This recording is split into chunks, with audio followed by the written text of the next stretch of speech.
নমস্কার সকলকে। সকলে কেমন আছো? আশা করছি ভালো আছো। আমিও খুব ভালো আছি। তো আজকে একটা মেকআপ থিম ফন্ড্যান্ট দিয়ে আমি কিভাবে বানিয়েছি মেকআপের কিটগুলো, সেগুলোই তোমাদের সাথে দেখানোর জন্য আমি এই ভিডিওটা করেছি।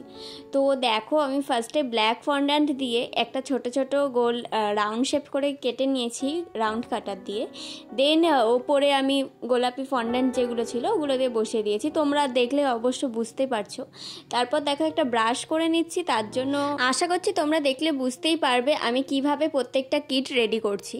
আচ্ছা, তোমাদের কাদের কাদের এই ফন্ড্যান্ট ভালো লাগে আর কাদের ভালো লাগে না একটু কমেন্টে জানিও তো।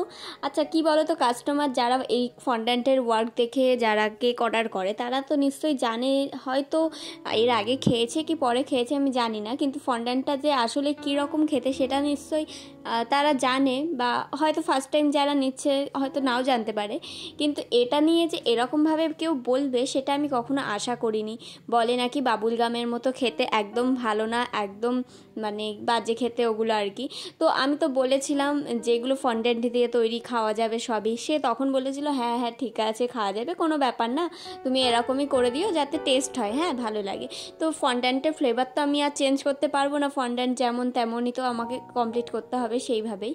তো কি আর বলবো, এইভাবে কাস্টমারটা আমাকে অনেক কথা বলেছিল, সেসব আর কি বলি তোমাদেরকে, এর আগেও বলেছি এই ভিডিওতে, অন্য ভিডিওতেও তোমাদের বলেছি।